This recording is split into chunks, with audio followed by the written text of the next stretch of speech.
guys! Welcome back or welcome to my channel, 3 Stories. This is Juji, and in today's video we are going to discuss all the books that I read in June.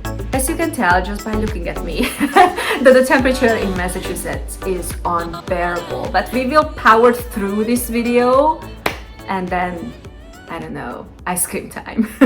I read a total of 12 books in June, and we have everything. We have non-fiction, we have fantasy, we have poetry, and we have all the good stuff. So without any further ado, let's get to it and dive right in. And the first book is an ongoing series, The Bridge Kingdom by Danielle L Jensen. Now this series actually got everything because it has romance, enemies to lovers, it's got action, it's got princesses and kings, and beautiful world building, a kingdom that is basically just a bridge. There are fantastic main characters and side characters, a Nana who is obsessed with human teeth and islands with snakes, and like, you know, everything you want is probably in this book. Laura and her sisters, who are all the princesses of Maridrina, they were trained to be spies and assassins. One of them needs to marry the king of Itakana, is the Bridge Kingdom, and spy on his kingdom and then send information back to Maridrina. Maridrina wants to attack Itakana because they want to own the bridge, because this is the bridge where all the trade takes place, so you know, that's where the money is. And Laura, first when she marries the king Oren, first she really despises him. You know, she was brought up and being fed lies about him and the Bridge Kingdom, and she is really keen to find out Itakana's secrets, but then slowly but surely they start falling in love. The writing was not complicated. I think it was beautiful. Even the smut scene, because this book does get spicy, but even those smut scenes were divine, very well done. There was no forced tension between the characters. You really believe that they were enemies first and then they became lovers. And the interaction, the two, because of this tension, it was very entertaining. The ending of this book was perfect. Perfect. It is a little bit cheesy, but I didn't want to roll my eyes. I just immediately wanted to pick up the second book. That's how good the ending is, because it's kind of like a cliffhanger. And indeed, I immediately picked up the second book, The Traitor Queen. And the second book was good. In my opinion, it's not as good as the first one. And I think what they should have done is just to cut this book in half and then just, you know, attach it to the first book and just publish it as a standalone. I think that would have been the perfect book. But regardless, I loved it. These are not long books, by the way, so you know, it's not gonna take you days and days on end to try to finish them. And if you have Audible membership, then these books are free. And then the next book, and this is one of my favorite books this month, and maybe this will be one of my favorite books the whole year, that is The Sorcery of Thorns by Margaret Rogerson. The gist of the story concerns Elizabeth Scrivener, who is an orphan, and as an orphan she grew up in the great library of Sumshall. In this library she learned the delicate art how to look after books and how to look after grimoires and how to protect these books and grimoires from the world, but also how to protect the world from these grimoires, because these grimoires can turn into these creatures called malefics, and some of them, depending on their grade, can be actually very dangerous to humans. She is dying to be a warden in this library, but unfortunately her apprenticeship is cut short because the director and her mentor dies one night. She is killed, she is murdered by a malefic. Elizabeth fights the monster and ultimately wins, but the new director of the library thinks that Elizabeth is the murderer, and her punishment must be decided by the magisterium. And Nathaniel Thorn, a sorcerer, and his butler Silas, they are assigned to the task to escort Elizabeth to the magisterium. This is obviously only just the beginning of the story, and I'm not going to spoil more All I'm going to say is that obviously things don't go as planned. Don't forget that somebody set a grimoire, a malefic, free and killed the director, but it wasn't Elizabeth, so then who was it? Something dark is happening in the background, and as we expected, Elizabeth and Nathaniel, they have to work together to uncover all these secrets. We have everything in this book. We have gorgeous prose because the writing is beautiful. Like Margaret Rogerson's writing is just amazing. And it's not just about the writing and the world, which was also interesting, but also her characters. I really like the main characters, Elizabeth and Nathaniel, but also the side characters are amazing.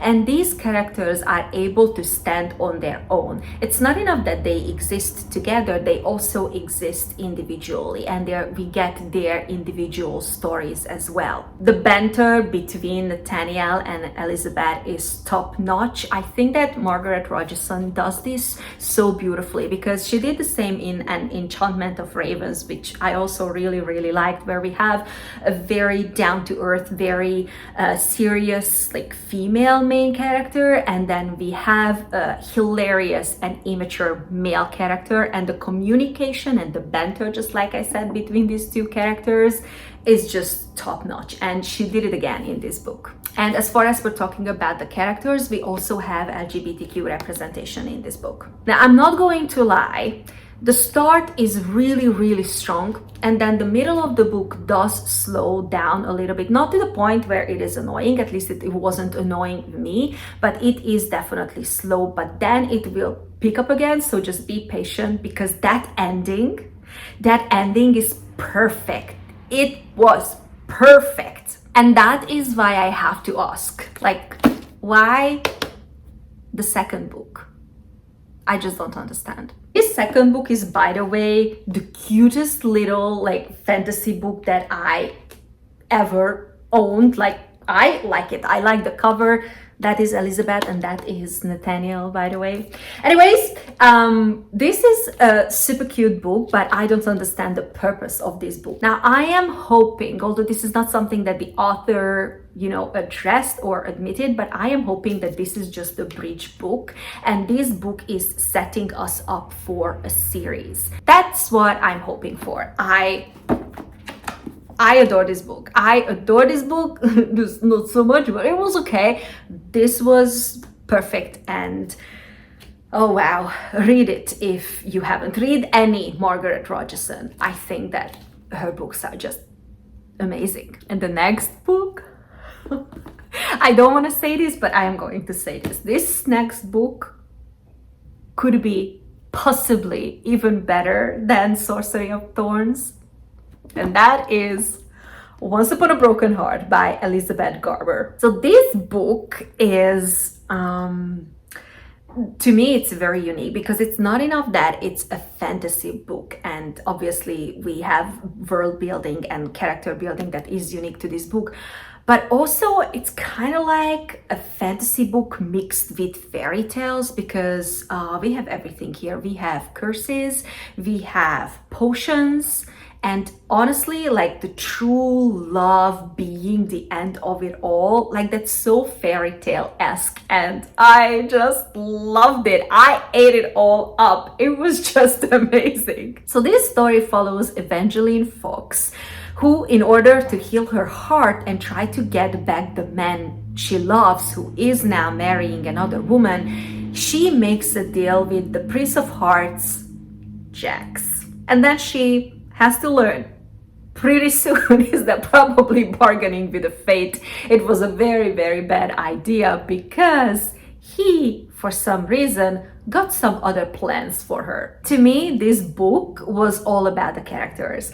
I really like Jax, and I know, I never read Carvel, but I know that he is also in that book. Like, I cannot say too much about that, but I loved him in this book, and I also really liked Evangeline. And what I really appreciated in this book is that Evangeline was a very independent and strong female main character. When she had to make certain decisions, and when she had to deal with the consequences, she did that on her own. She was not dependent on the male character in any ways in this book. The banter between these two, the communication between these two, Jax and Evangeline, or Little Fox, that's what makes this book. I cannot say too much about the plot or the world, because I don't think that we get a lot in the first book, but we definitely get that in the second book, A Ballad for Never After,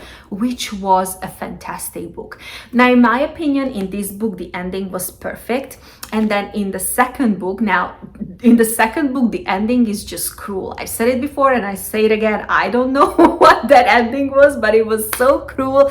But no reason to worry, because the third book and the final book apparently in the trilogy is coming out in October. So we only have to wait till October, and that's cool. The next book is Medusa by Jessie Burton. I love Jessie Burton, the miniaturist from this author. Last year was one of the biggest surprises, and I adored that book. So when I was in the UK, I picked up this book from her. Honestly, I didn't even know it existed, but come on, one of my favorite authors discussing Medusa, obviously I had to read that book. So for those of you who don't know and are not familiar with the myth of Medusa, Medusa originally, she was a beautiful young woman living in a fishing village with her sisters, and Poseidon tried to pursue her, but she resisted, and then he unfortunately raped her in Athena's temple. And Athena's retribution was to punish Medusa, and she turned Medusa's apparently beautiful black hair into snakes. And when Medusa looks at anybody, they immediately turn to stone. And because Medusa didn't want to hurt anybody in her village or, outside of her village, she and her sisters, they basically chose a life of solitude on a deserted island. And then one day, everything changes when a young man named Perseus lands on her island. This book is basically a conversation about a young woman who is trying to find herself, who is trying to find freedom, and who is discovering self-love. I loved the ending. The ending, that's what made this book for me. It was beautiful. Could have been like maybe 100 pages longer, and then it would have been perfect, but oh my god, like Jessie Burton, she just never disappoints me, so I cannot wait to pick up her other books. And then next, let's talk about a non-fiction after like all these fantasy books. And that non-fiction, such a good non-fiction book, is A Taste for Poison by Neil Bradbury. This book is such an interesting blend of science and medical history and true crime, and truly a non-fiction and a sciencey non-fiction that I've never read before. So this story reveals how 11 very notorious poisons affect the human body through the murders in which they were used. And to me, it was such a unique concept. The author, Neil Bradbury, he is a professor of physiology, and probably because of that, he actually gives a lot of detail about the mechanism of action of these drugs. So, we learn about blood sugar levels, we learn about the nervous system, parasympathetic and sympathetic nervous system, but in a way that's very accessible to everybody, even if you are not a scientist. He explains the specific impacts of these drugs on the human body, just like I said, down at the molecular level. And we have so many different poisons, toxins, substances in this book. We have insulin. We start with insulin, and I think that is the perfect first story, because I was hooked when I learned a little bit more about insulin. But we also have arsenic, we also have potassium, and we also have cyanide, like the subtitle says, we have 11 poisons in this book. Some people in the past, like, you know, hundreds of years ago, they didn't exactly know that these poisons, that these substances were dangerous, and they just simply used them. Like, specifically, the author says that arsenic, for example, it was used in Victorian wallpaper because it had like such a beautiful green color, but then people didn't understand, you know, that it can be very harmful for them. And then we also get to meet some other people, like heartbroken lovers and spouses, medical professionals, and political assassins who knew exactly how to kill with these poisons. I adore this nonfiction book. For some reason this year I'm not reading as many nonfiction that I'm used to, but this was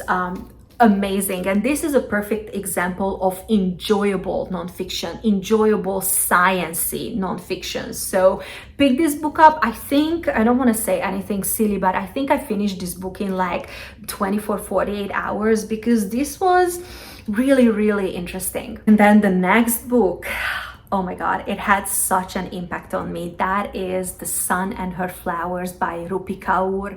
This is a poetry collection, and I love poetry. But what this book did to me, it never happened to me before. Because when I read poetry, I just kind of like to snack on it. You know, I keep it on the side table, I keep it on my bedside table, and I just pick it up. I read one or two poems because, like, you know, I personally always thought that that's how poetry should be consumed. But this book, this book, I don't know, changed me, changed my mind, because I finished this book in one sitting. And this is not a short poetry collection, and I don't know if you can tell, but basically I marked half of the book at, like, you know, these are my favorite poems. This poetry collection has everything, and I think that no matter who you are, there will be poems here that you will feel connected to, because we have poems here about heartbreak, first heartbreak, immigration, feminism, empowerment, relationships that we have with our parents. She effortlessly covers very controversial topics in this poetry collection. I cannot believe that this was self-published. And she did the illustrations in this book, and I think that some of the illustrations were just absolutely gorgeous. I cannot believe, I cannot comprehend how talented she is. And I cannot wait to pick up her second poetry collection, Milk and Honey, I believe. And the next book to talk about is The Lost House on Needless Street by Catriona Ward. This is the book that was the big booktube sensation, I believe, last year. But nobody was able to review this book, because when you review this book and you speak about the plot, then basically you spoil the entire book. And that fascinated me. It made me super curious, and I wanted to pick it up. When I decided to read this book, I was kind of like in a dark mood. I wanted a thriller, I wanted a horror, I wanted something psychological, and that is exactly what this book is going to give you. I don't think it's horror. I wouldn't advertise it like that, but I would say that it's a gothic psychological thriller. Just like other people, I cannot tell you the plot. I cannot tell you the plot without spoiling the book. And it took me a while to figure it out how to review this book. So all I'm gonna say is this. We have four characters. We have a cat who is obsessed with the Bible and with God. We have a girl who is desperate to try to find her sister's killer. We have a young girl who always misbehaves. We have a bulky, outcast, introvert man who has to deal with his daughter and his incredibly sarcastic cat. This is all I'm gonna say. Just read it and be prepared to be shaken to the core. Like, in the middle, when you get to the middle, you might start to, you know, realize what's happening. But just keep reading, because surprises are coming. I recommend this book. What the author discusses in this book is not an easy topic. It's very complicated, but it is something that we need to talk about. And I think that this book was done brilliantly. Like the mind of this author, wow. And then the next book, The Hen Who Dreamed She Could Fly by Sun-mi Hwang. Oh well, I don't know what to say about this book because this is so incredibly short, but this book has been on my TBR for ages, and I physically owned it for like a year, and I thought that this is the time to read it.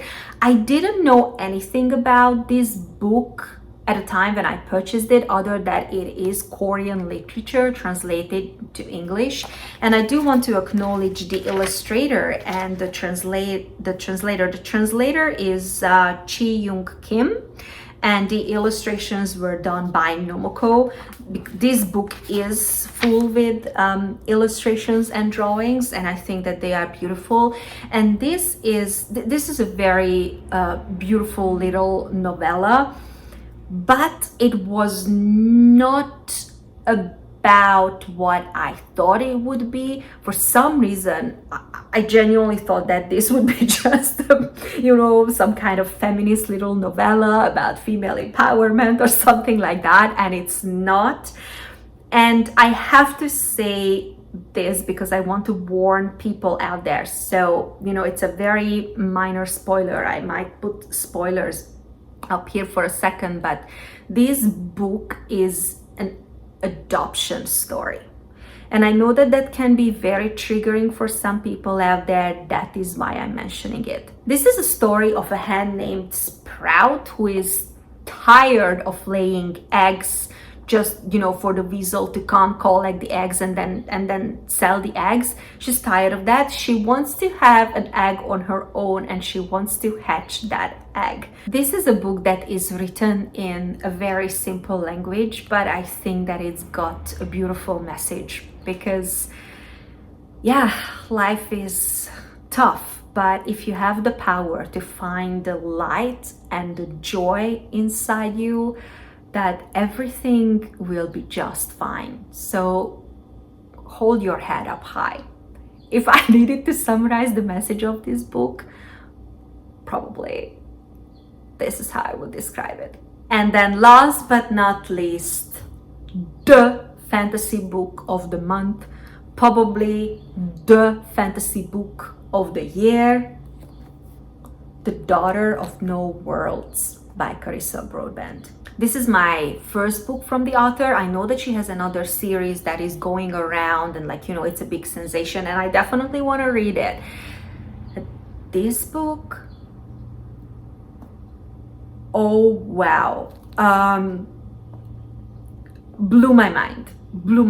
Don't judge this book by the cover. I have no idea who came up with this budget cover, and I have no idea why the author and the publishing company agreed to this cover, because in my opinion it doesn't do justice to the story. This book is everything. The story is everything, and the characters are everything. Okay, so after all this drooling, you ask, okay Juji, what is this book about? So this book follows Tisana, who was sold into slavery as a very, very young teenager. And she had to survive with nothing, just her wit and a little bit of magic, because we do have magic in this plot. For years, she collected money to try to buy her freedom from her master. And then on the night when she tries to buy her freedom because she has the money, her master almost kills her. Barely, but she escapes. However, she decides that she wants to return not only to help her best friend, but also basically to end slavery, because slaves suffered enough in this system. But to do this, she needs the help of the Orders. The Orders is an organization of the most powerful magic wielders in this universe, but she cannot just join the Orders. She needs to complete an apprenticeship with Maxentarius, or Max, who is a very powerful fire wielder, and he becomes her trainer. Like, he is basically described as our Cassian 2.0, and our story begins. The characters themselves are very interesting. Their interaction and the communication feels very authentic, but also the world itself is really interesting to me, and I think Carissa Broadbent did a beautiful job with world building. Yes, there is romance in this book, but I wouldn't describe this book as a fantasy romance. Like, she doesn't put the romance into your face. It's kind of like just the subplot. The fantasy in this book is actually on the main stage. There is real depth to the story, and the plot is very fast-paced. This is not a short book. Like, fantasy books, are not short, but it's fast-paced, and it's grabbing your attention throughout the whole book. I loved our main characters. I love Max. Like, he is just such a perfect male character, and I also liked our female character Tisana. And I am going to give a special shout out to Carissa Broadbent on this, because me being an immigrant, I particularly appreciated that she made Tisana a foreigner, because when she arrives to the continent where the orders are, she doesn't speak the language. At least she doesn't speak the language fluently, and she has an accent, and she doesn't necessarily understand the customs. And for some people, this representation is actually really important. This book is going to be on my best books of 2023 list. Nothing is going to change that. I cannot wait to get to the other two books and continue this series. And when I am done with this series, I am definitely picking up her other works as well. Oh wow. Oh wow. And this is it, guys. This is the end of the video, and this is the end of my June wrap up. I hope that you enjoy spending some time with me. If you did, give this video a massive thumbs up, comment down below, tell me what were your favorite books in June, or what were the books that you hated this month. I don't know, you tell me. If you haven't subscribed to my channel, then please consider to do so. You are welcome here. You are welcome to hang with us. I'll see you soon in another video. Bye.